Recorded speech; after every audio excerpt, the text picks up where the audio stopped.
This is America on the Road, named Best Radio Show by the International Automotive Media Conference, and now in its 31st year on the air. Thanks for being with us as we bring you the latest automotive information from around the world. I'm Jack Nerad. With me is co-host Chris Teague. Chris, great to see you. I hope you had a terrific 4th of July. Great to see you as well. We did. A little bit cloudy, but nice and warm for the fireworks. How about you? Yeah, terrific in Texas. Fireworks in Texas are just wild at 4th of July, so that's pretty cool. A lot of news this week, even given the fact it's a holiday week. In the news, a global car maker has delayed the launch of a new affordable EV in the wake of the Biden administration's new tariff on Chinese-built electric vehicles. We'll tell you the car maker, the model, and why the decision was made to delay the launch coming up. So interesting stuff there. There's also tons of Volkswagen news this week. Not only has the brand unveiled new Jetta and Golf R, but it has also made a major investment in electric truck maker Rivian. I bet you have some thoughts on that, Chris. I love to hear them coming up. Mm-hmm. And finally, we're talking about every listener out there might have a time bomb ticking right in their steering wheel, right in front of them. And you probably don't realize it, or you might not realize it. So we have the details on that coming up. It's something to pay attention to. Chris, there's almost too much news this week, isn't there? Yeah, at least it doesn't all sound bad, though. This time, it's sometimes very dramatic. Yeah, well, there's a lot of drama here. Pluses and minuses kind of drama. America on the Road is brought to you by drivingtoday.com, emlancy.com, the publisher of my latest book, Dance in the Dark, and Mercury Insurance. If you're looking to save some money, you should switch to Mercury for your auto and home insurance. Californians save an average of $670 with Mercury. So imagine how much you could save. Get a quote today at drivingtoday.com/auto insurance. That's drivingtoday.com/auto-insurance. As you longtime listeners know, Chris lives at one end of the country. I live at the other. Each week we get together to talk about cars, the car industry, how you can save some money on your cars. And of course, we also road test a couple of vehicles. And Chris, I think you have a fun vehicle to talk about this week, don't you? I did. It's kind of a pseudo hot hatch. It's the Mazda CX-30, the 2024 model year. I can't wait to tell you all about it. Right. And I had a vehicle I think you probably are jealous about, the fact that I drove it for a week. It is the 2024 Volvo XC90 Recharge, the plug-in hybrid version of the XC90. So interesting vehicle, very well done. This week our special guest is Lauren Fix. She is the car coach, very knowledgeable about cars, a North American Car of the Year juror. And we're going to be talking about Paul Bryan, who is another jury member who passed away this past week. Kind of a larger-than-life guy, so we'll have a discussion about Paul and other things, certainly. But we have tons of show for you this week, so stay with us, and we'll be right back.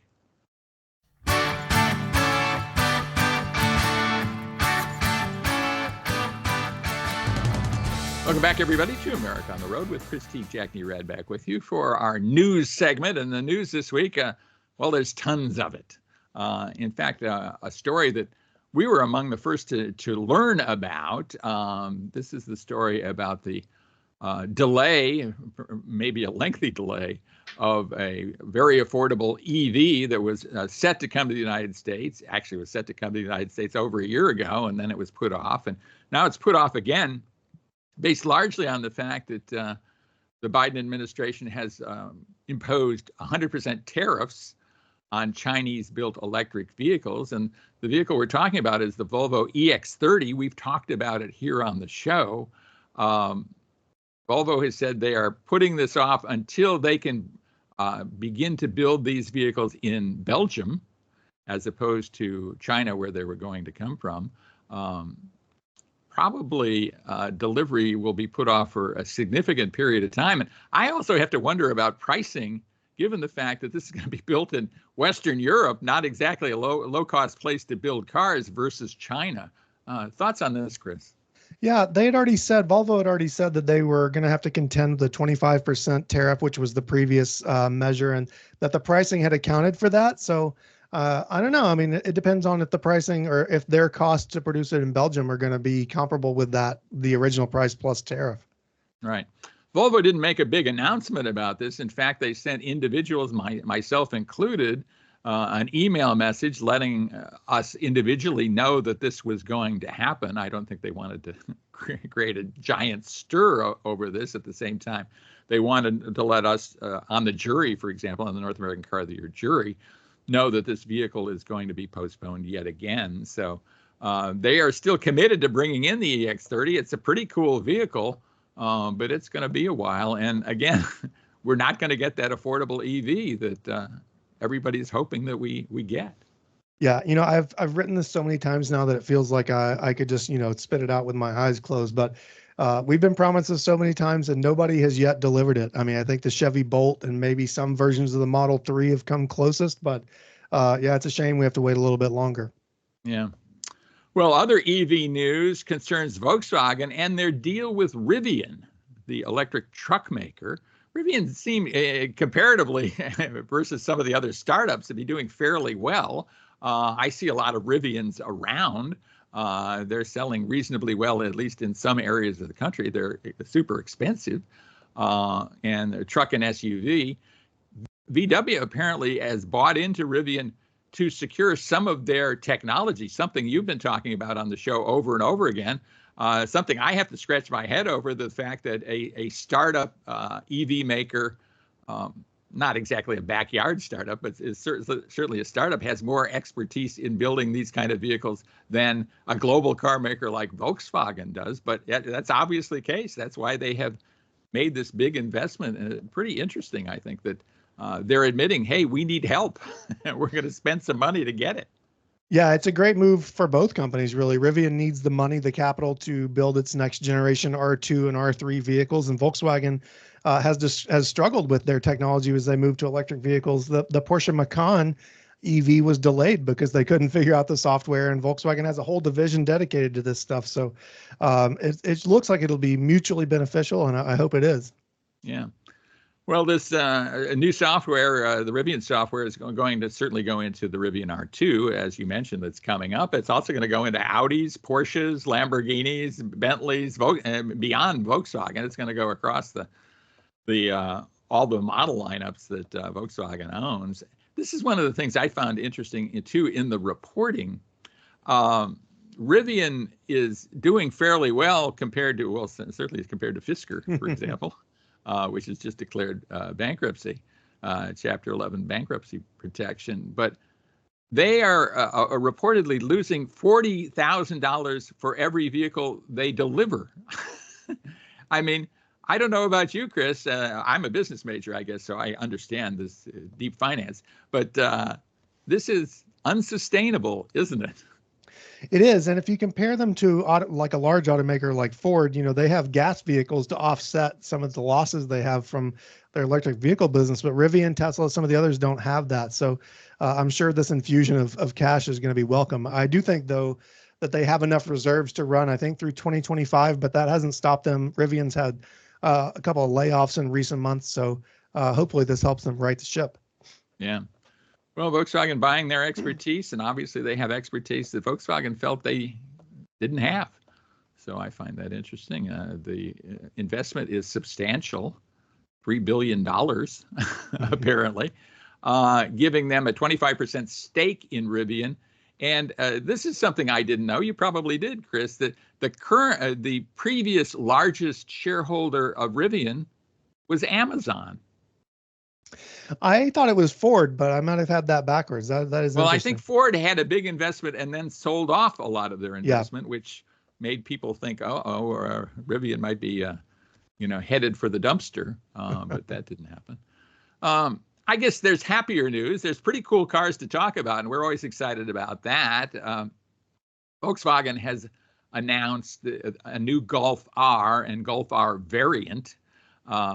And a lot of horsepower, pretty cool stuff. It's not quite ready to come to the United States. In fact, Volkswagen sent us a translation of the German release that they were recently put out. But 328 horsepower from the Golf R and a Golf R variant. I got to believe that variant is something that you and I would absolutely love and will never see in the United States probably, but because it is station wagon-like. But give me your take on this whole bit of news.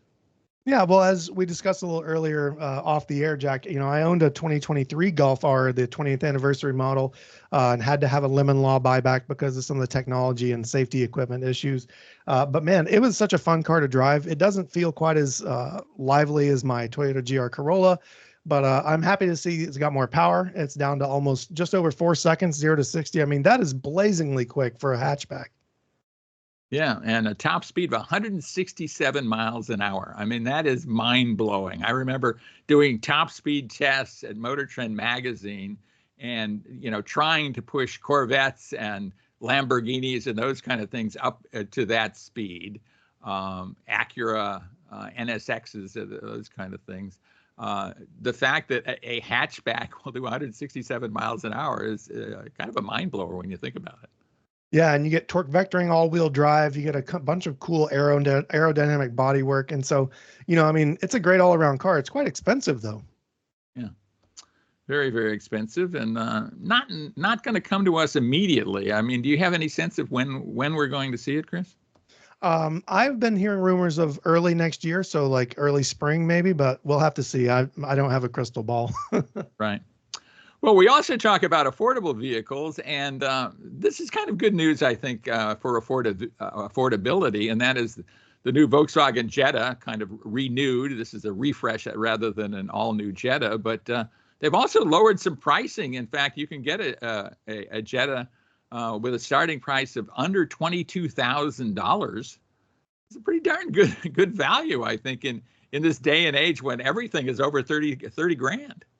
It is. The Jetta is comfortable. It drives nicely. It's got nice tech inside, and it's got a good list of standard safety equipment. So, I mean, this could be a value winner for them, assuming people still buy cars. Yeah, well, that's interesting. They note that the Jetta is the best-selling Volkswagen car in the United States. Of course, in North America, they're not selling a ton of cars. They're selling more SUVs than cars these days because that's what people are buying. There's also a new GLI version, kind of the GTI version of this sedan. I think that should be a fun car too. Yeah, I like the GLI. It's not quite as hot as the GTI, but you get 228 horsepower and you can get a 6-speed manual transmission. So it's definitely a driver's car. Right. Well, we alluded to the fact that you might have a ticking time bomb right in your steering wheel or right inside your vehicle. And what we're talking about are airbags, the Tacata airbags that have been recalled years and years ago, but there's plenty of vehicles out there. There's, according to Carfax, 6.2 million vehicles that still have airbags that need to be replaced. And then there's some issues even with the replacements, right, Chris? Yeah, it's amazing that we're almost 10 years out from the original recall now, and we're still seeing new vehicles being wrapped in and people being encouraged to do this. But there's also been an issue with counterfeit airbags. And as more of these Tacatas are replaced, there's increased worry that some of these counterfeit units could make their way into cars, and they're just as dangerous as the Tacata airbags. So hopefully, if you get your car fixed, you get it done at a dealer who knows what they're doing. Right. And I would say do some research. If you bought a used car recently, you might want to do some research and see whether that used car was part of a recall, whether the car you've been driving for years has been part of a recall for this, and you maybe just put it off and never had it replaced, and it could be deadly. So look for that. We'd like to keep you around in our audience for America on the Road, and we like you. And when we come back, we will be talking about two vehicles that we probably like a lot. We'll find out when we road test two vehicles. So stay with us for that. We'll be right back right here on America on the Road.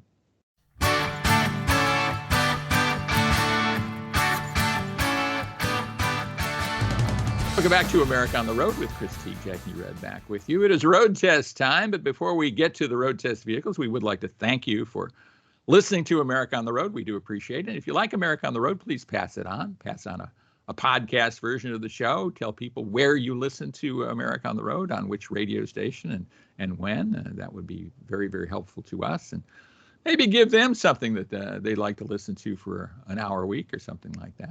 We hope would appreciate that. And your road test vehicle is a fun vehicle. I was driving it not too long ago and really enjoyed it, but tell us about it. Yeah, I spent the week behind the wheel of the 2024 Mazda CX-30.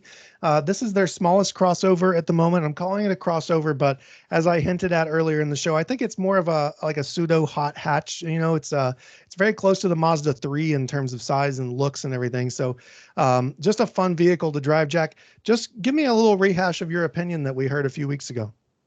Well, I like the vehicle. I love the way Mazdas handle.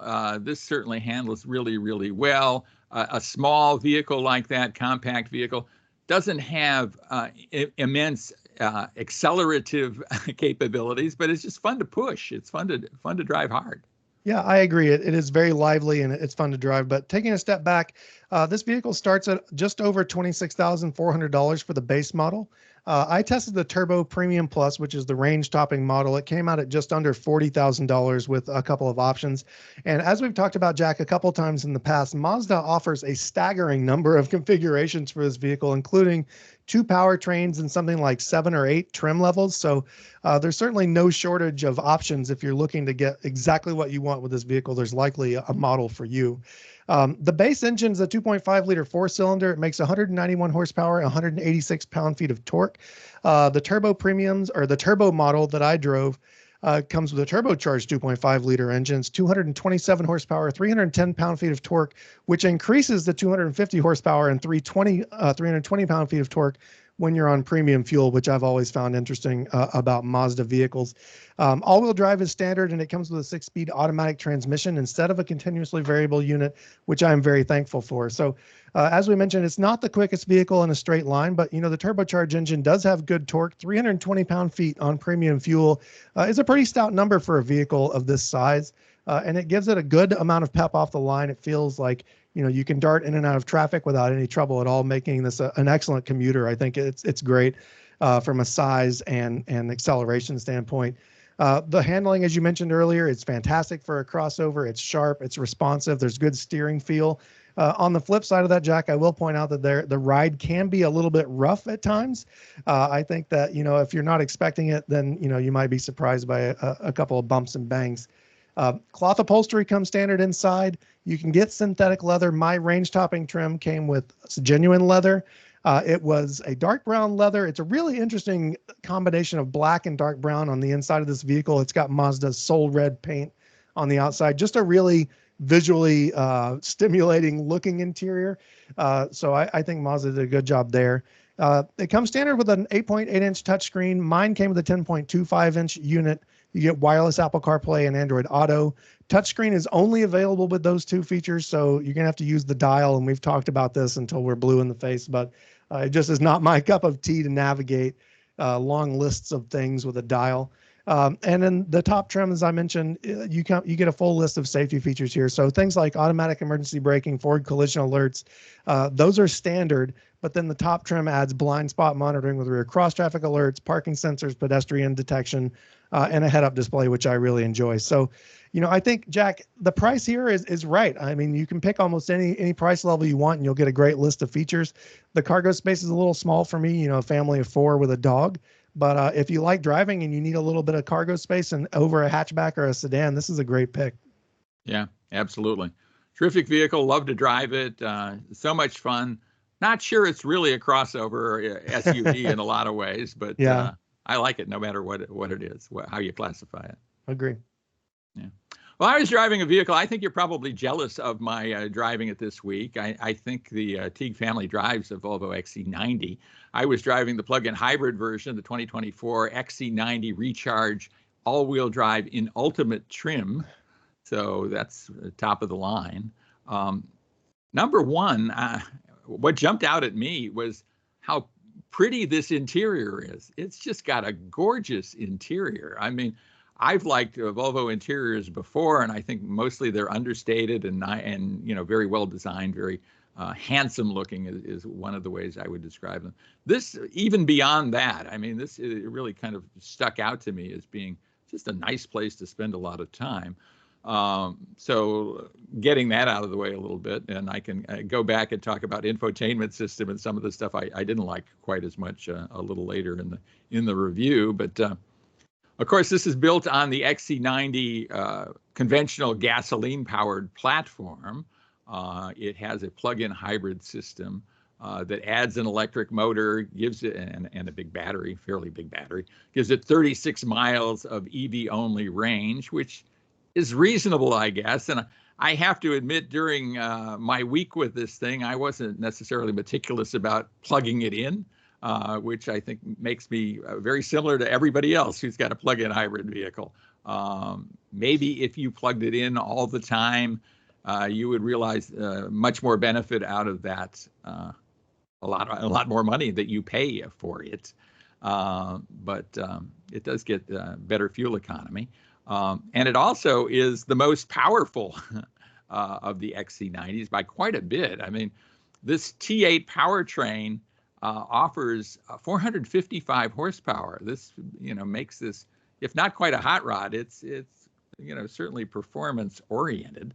Let me walk you through the XC90 lineup and the Recharge lineup a little bit. It starts with the core model. There is a plus model and then the ultimate. They're available in 6 or 7 passenger configurations. The core model starts at about $74,000, $73,000 or so. And it has a lot of good stuff: heated front seats, leather upholstery, LED headlights, navigation. It does have this 9-inch touchscreen Google-based infotainment system that was presented to us as, wow, this is going to be a big step forward. I'm not sure it is such a big step forward from what Volvo had before, and it's getting very mixed reviews. And my review about it is mixed too. And I think this is a pretty small screen in the overall scheme of things these days, especially in a luxury manufacturer. What's your take on this whole infotainment system, Chris? It is. The screen quality itself is fantastic. The resolution's great. It's very clear and bright. But as you mentioned, it's a little small, and adding Google built-in added features, but it didn't simplify the process. And there's a lot of swiping and searching. So, I think I have mixed reviews as well. Even that comes from a Volvo fan and owner. So, yeah. Well, the vehicle I had, as I said, was an Ultimate vehicle. The Ultimate starts at about $80,000. The vehicle I had a price as tested of a little over $90,000. It had things like the Bowers and Wilks premium audio system. You can get a couple of premium audio systems, actually. The Ultimate comes with a Harman Kardon sound system, which is up level from what is base, and a very good system. But then you can get this more premium system, which is kind of a mind blower. It has 1,400 watts of power, among other things. I mean, you can literally shake the windows out of the door frames with them, I think. And what a beautiful, luxurious cabin. I've mentioned that, but one of the things I should point out more specifically are the seats. I mean, Volvos have always been known for really high quality seating and very supportive, very ergonomically designed seating. And certainly this version of this XC90 delivers on that. And you probably experienced that too, Chris. Yeah, I actually drove a Recharge not too long ago, and the seats are every bit as excellent as you describe. Even the ones in my 3-year-old regular XC90 gas are fantastic. Great adjustability, great positioning. So yeah, no complaints. Yeah. Fun to drive vehicle, of course, with 455 horsepower. It has tons of torque. Of course, the electric motor contributes a lot of torque. It is an all-wheel drive vehicle. It can tow up to 5,000 pounds, so that's pretty good. 0 to 60 in 5 seconds. Pretty darn quick 3-row SUV. It doesn't have a ton of storage space behind the third row of seats, and the third row of seats is, I think, pretty much for children only. 11.2 cubic feet behind the third row isn't a whole bunch. It's kind of like a Miata trunk back there, something on that order. You've put kids in the third row. What's your take on that? I have ridden in the third row myself, and I will tell you it's best reserved for children because getting in and out is difficult for anyone over 4 feet tall. Yeah. Well, a lot to like about this vehicle. I think maybe the Bowers and Wilkins setup is overkill at 19 speakers, but man, it sounds so great. It just is awesome. And like I say, this has a really superior interior. I just was bowled away from. There's also one thing that was on our test car that my wife didn't like very much and wanted me to mention, and that is the running boards. I don't know why these were added. It's pretty easy to get in and out of this thing. She's not particularly tall. She's about 5'6", I think, which is, I guess, average woman size or something like that. Easy to get it in and out of, and then bangs her shin on the middle of the running board, trying to get in. So that's kind of a negative. You could just not buy those, and you'd be just fine. I think we've got a couple of vehicles, really positive vehicles this time around. The CX-30 from Mazda. What a fun vehicle this is. And the XC90 in this form in particular, with all the horsepower, with all that kind of fun, with this luxury. And, certainly $90,000 is a lot of money, but this is a very full-featured vehicle. So certainly a player, I think, among the others, the Europeans and, even the Korean and Japanese luxury brands. Agree. And when we come back, we will have a very special guest talking about a special person, actually. Our special guest is Lauren Fix. She is a member of the North American Car of the Year jury.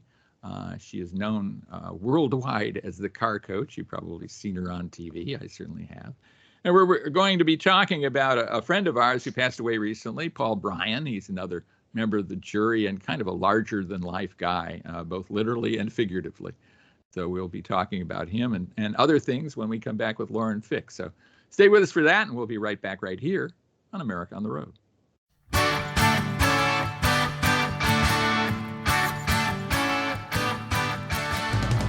Welcome back to America on the Road. Jack Nerad back with you. We have a terrific guest for you.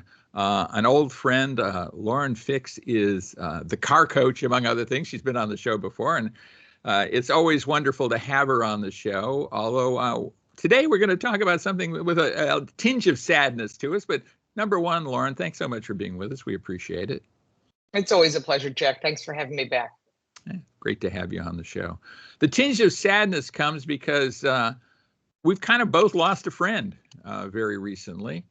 You've lost a partner as well, Paul Bryan, a real luminary in the industry for years and years and years, a radio voice that many people recognize across the country, left us a couple of weeks ago or so now.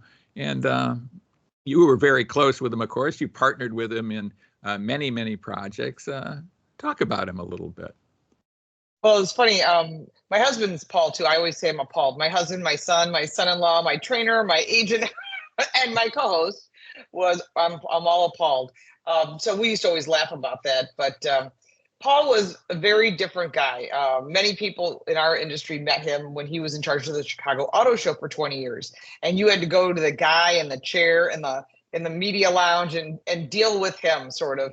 And you'd go in and ask for passes for the lunch or the breakfast, and you couldn't get them without clearing them with Paul Bryan. And he sort of, that's how I first kind of met him. And he was a big guy. He literally kind of sat in a throne, right? I mean, he was on an elevated chair above the press room. I always loved that. I mean, it was really King Paul. Yes, he was King Paul for sure. And he loved the image it created was like, don't play with me, I'm in charge. And I remember going up there to ask for tickets the first time I was ever there. I got invited by one of the brands. They hosted us, and it was my first time at the Chicago Auto Show. And I had to, they said, oh, go ask this guy, Paul Bryan, for tickets. I go, I don't even know this guy. And I remember going, this big 400-pound guy was sitting in a chair, elevated above the newsroom. And I'm like, oh boy, and you have to kind of play the game, hi, I just need one ticket for breakfast and one for lunch. And he would always give you like a little dig, a little pun, a little stab, just to see where you were. If you had a good sense of humor, if you were really a player, who were you? And he kind of wanted to get to know everyone. But he always had a different approach to things because you never knew where he was coming from. And so years later, Paul had lost a lot of weight. He decided to do that bypass surgery, and he had lost a whole person of 200 pounds. And I just kind of knew he was, kind of stayed away from him, only asked him when I needed to. And we were sitting at an event in Las Vegas. We were at Mandalay Bay. I think it was a Ford event. And I don't know why it was there, but it was. And we sat, it may have been a Mustang event, but we sat next to each other while they were getting ready to do like an evening presentation. And he looked over at me and he said, hi. And I'm like, hello, like I had no idea who he was. And we started talking. And he said, do you have a drive partner? Now, back in the day when I first joined as a journalist, you would go to events and there was circles. There was the old guys, which you could not break into that group. I don't know if you remember that too, Jack. Like, those are the guys you can't. They wrote for Car and Driver, Road and Track, Automobile, Auto Week. You could not approach them and have a conversation. They would allow you into the conversation, and you kind of felt it more so than it was spoken. And I was the newbie, so I thought, okay, you want to ride together? Sure. We hit it off as fast friends. Had a lot in common. And years going on, we did a his turn, her turn. That was the first one. And we shot for over 10 years, his turn, her turn segments. And then I found out that Paul is a massive foodie. So hence the fact that he used to be 400 pounds. And we did, what the heck is Paul eating? He would eat some of the worst foods that there's no way, Jack, you would even eat gas station sushi. No, probably wise. That's why I've lived to be as old as I am, right? Oh, that's true. But, we were in Erie, Pennsylvania doing a drive for Nissan. We were driving from Chicago to New York for the auto show. It was the Nissan Rogue. It was called the Rogue Trip. And it was put together by our friend Wendy Orthman. And we stopped in Erie, Pennsylvania to get gas. It's about an hour and a half from my house because I live in Buffalo, New York. And he comes out of the gas station with this tray of sushi. I'm like, I wouldn't eat anything out of Lake Erie or Lake Ontario for that matter. It probably glows in the dark. They used to dump in those lakes. And even though they may have cleaned it up, personally, I'm not eating out of those lakes. He says, oh no, it's fresh. I'm like, Paul, there's no salmon anywhere near. Right. Yeah. Lake No Erie, salmon grows in Lake Erie. Yeah. No, nor anywhere near that there. It would have to be flown in. And I'm like, I don't know. So he ate it and he tried to get me a piece. And I'm like, no way. But at that time, my daughter was riding with us. It was like three of us got to ride together. And it was fun. He became Uncle Paul to my kids. My son, Paul, who rode with him when I couldn't, would do a his turn, which we thought was hysterical. And then I would do it if I couldn't go. My daughter, Shelby, named after the cars, she would go. And we had a great time. We've been all over the world. We've been to Iceland together, Spain, Germany, Italy, Corsica, you name it, great, all over the world, driving cars. And the last time we drove together was in Spain. We drove the Volvo EX-30. I think you were on that EX-30 I was. I had lunch with Paul at that event, and I remember it fondly. Yes, he was always a great conversationalist. You never knew what the subject would be. Right. And sometimes he would make a subject that he knew would get you back on your heels because he wanted to hear what you had to say. And it was like just a conversation starter, but he would always like take the polar opposite intentionally just to see how you would react. He was a great guy. I miss him dearly because we would always have great conversations, almost in a daily via text or, what are we working on, where we're going, what wave are you on, and so forth. He actually married my daughter her first time. He was the officiant. He was at the second wedding. We didn't let him do it. We figured after the first time, you didn't have good looks. Yeah, it didn't take. So let's try somebody else, right? Yeah, so she got remarried. Actually, my son did the second wedding. And they're very happy, thank God. And they have a daughter named Senna, after Arteon Senna, the famous F1 driver. But Paul's history is quite different than most of us. He worked for the IndyCar team for Alfa Romeo. So he lived in Milan. And he got a great opportunity, which I think most of us would jump on. If someone called me and said, hey, listen, do you want to do PR for a race team for IndyCar and live in Milan? Yeah. Where am I going? I'd tell my husband, you know where to find me. And he did that for quite a while. I think the team lasted for 3 or 4 years. But he would say the team was not so great, but the food was fabulous. Yeah, exactly. But he learned how to cook Italian. And so when we went to Milan for the Alfa Romeo Museum, he took me to some of his old places, including, he said, let me show you where my old office used to be. There was a museum there. It was all new. And he shows me, he goes, oh, my office isn't here anymore. I said, oh, he goes, it's the men's room. I said, I guess that's tells you something, right? That's how they tells you something about their thoughts of your work there. But, he ran the Drive Chicago. If you're listening and you're in the Chicago area, you've heard Paul on Drive Chicago. He was a very proud veteran of the U.S. Army. He was first cav. He was the director of Armed Forces Radio and Television Network in the Panama Canal. So he would always have interesting stories and stories that I would let him tell because it was Vietnam. I don't ever ask. I let him offer. just out of respect. And he also was a big supporter of the Alan J. Lynch Medal of Honor Veterans Foundation, where he was helping other veterans with PTSD, getting jobs, coming back even today. They were having trouble with the transition back to regular life. They would help them financially, whether it be for a car or a home or education, just to get them back on their feet. And that was a big part of what he loved to do. And, and he doesn't want flowers. He doesn't want cards. And in much Paul fashion, he wants a donation to the Alan Lynch Medal of Honor Foundation. And we're both a member of the North American Car and Truck of the Year jury, and they did give a very nice donation in his honor. And we appreciate that. Yeah, terrific. I don't know whether you knew this or not, Lauren, but he and I went to high school together. Really? And you think, well, maybe we were buds. We weren't exactly. He was a year older than I was, and our high school was gigantic. My graduating class was 1,400 kids. So wow, that's a lot of folks, right? That's a lot. So I graduated 300. I thought that was a lot. Yeah.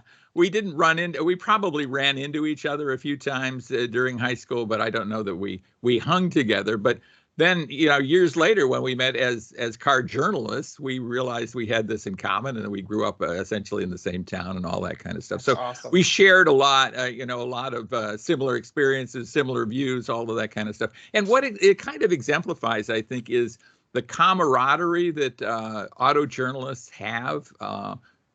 Kind of unseen by a lot of people. It isn't necessarily advertised necessarily, but we travel together. We spend a lot of time together. We see each other frequently, and mostly we get along.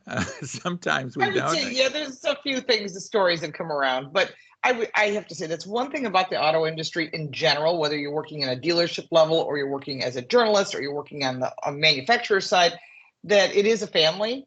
And you're accepted into the family. And we know some people are really different and some people aren't. But all my friends, Javier and Al, they're Latinos. They're like my best buds. I'm going to be traveling to Korea with Brian Armstead. I mean, the jury has become a big family as well. And it comes along with family issues as well. But right. I think, you've worked in the industry longer than I have, and you know that the people you've worked with at all the different outlets that you work for now or in the past, that you still talk to these people. You still, not just Facebook, Instagram and all that, but you see them, you give them a hug. It's like we're friends. And we're like the traveling circus. That's what my husband says. He says, where's the traveling circus going now? Because literally we all go there, we set up, we have an event, then we all tear down and we all get back. We all go our separate ways and then we reconvene. So it is unspoken, but it is something that you don't see in other industries. You don't see that in, home and garden industry. You don't see that in other industries. Automotive is very specific. Right. One of the things, too, that we share is we've lost a partner now. You've lost a partner recently. I lost a partner. And Mike Anson, I did America on the Road with Mike for about 25 years before he passed. And I'll tell you, it was tough to get by. And I probably don't talk about Mike enough on America on the Road. He was instrumental in, bringing me aboard America on the Road in the 90s, very early 90s. So technology has changed. Yeah. What's your sense of all that? What's your sense of working with a partner? Tell us about that. I knew Mike as well, a really great guy. But I think when you find a partner, you find like a best friend.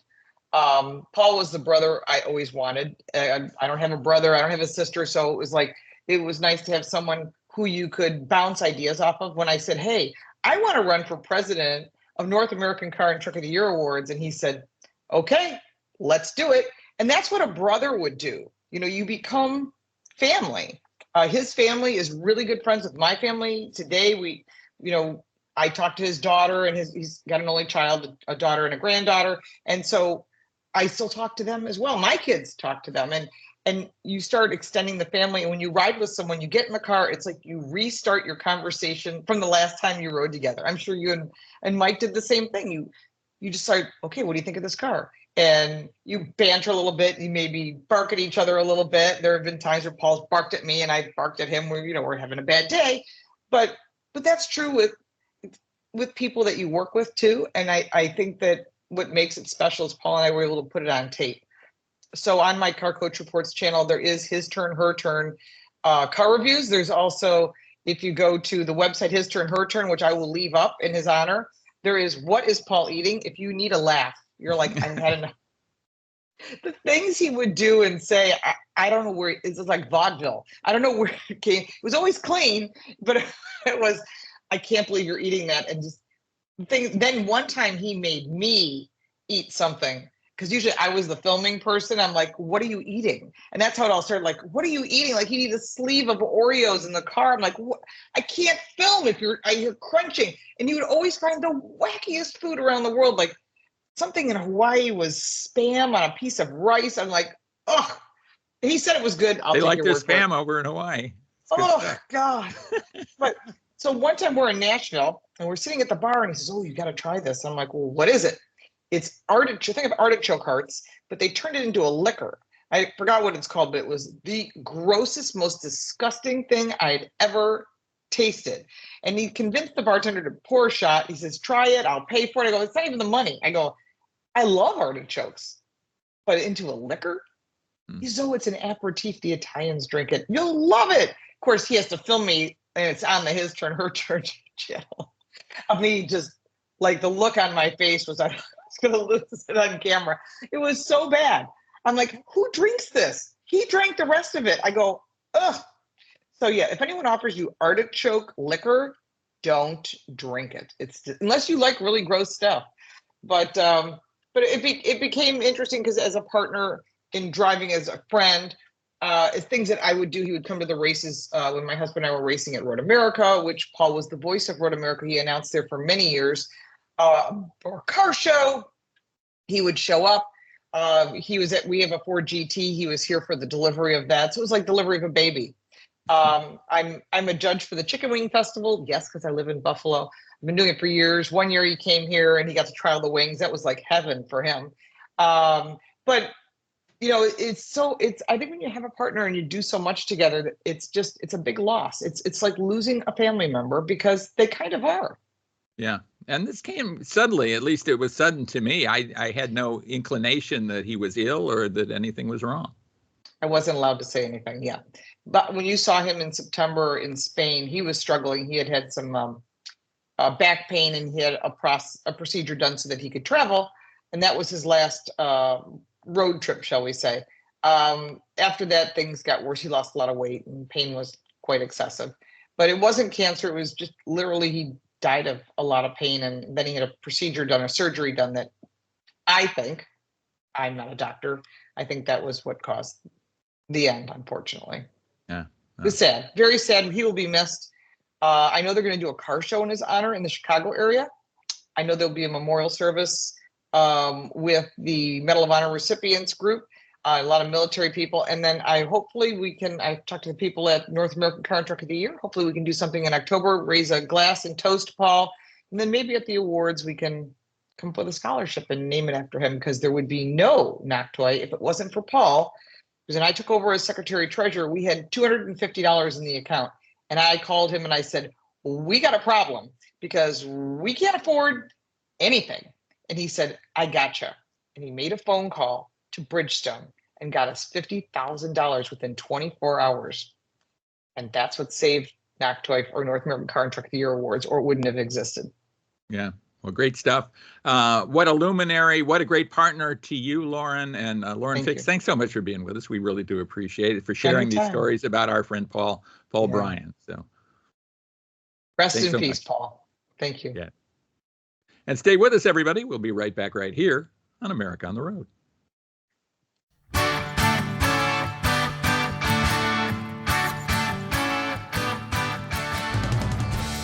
And that was our interview with Lauren Fix, the car coach, as we remember our good friend and fellow North American Car of the Year jury member, Paul Bryan.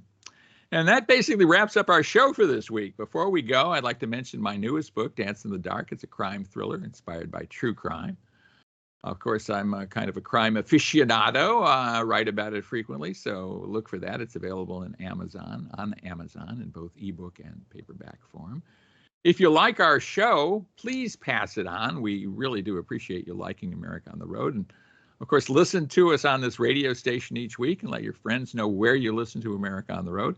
If you want to pass along a podcast version of America on the Road is out there. And also we're doing YouTube versions of America on the Road. We're back on the air with YouTube. So Chris, where do people look for those? Yeah, a quick Google search for America on the Road podcast will bring us up on all the major platforms. You can see us on Apple Podcasts, Spotify, iHeart, all the others. Like us, download us, follow us, all those things. Leave us a review. All those things help us, and you can take us wherever you go. And YouTube is just a simple America on the Road search, and we should come right up for you. Yeah, look for it. Look for our America on the Road channel. We'd love it if you would subscribe to it. That would be terrific. We'd enjoy that very much, and we would appreciate it. We also appreciate you listening to America on the Road every week. We do appreciate that very, very much, and we appreciate our Sports Byline Network stations for carrying America on the Road. Please join us again next time for another edition of America on the Road.